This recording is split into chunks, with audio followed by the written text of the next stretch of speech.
ce discours victimaire-là, il y a toute une partie de la classe politique, malheureusement à gauche, qui s'en est servi de cette Bien rhétorique-là victimaire, en disant effectivement, il y a une forme de racisme d'État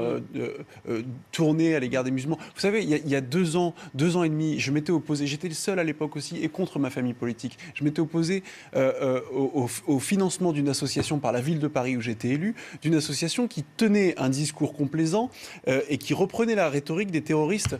du Bataclan et de Charlie. C'est-à-dire que si ces attentats ont eu lieu, c'est pas les terroristes qu'il faut blâmer, mais c'est bien la France pour sa politique coloniale dans les quartiers, sa politique islamophobe, etc. Quand on en vient à ce que la ville de Paris, avec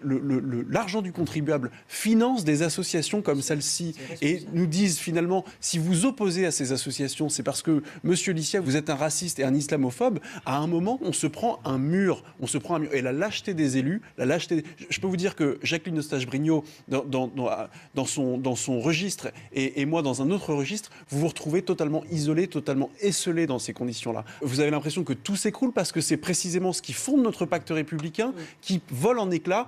simplement parce que certains élus, par lâcheté, par compromission, acceptent justement de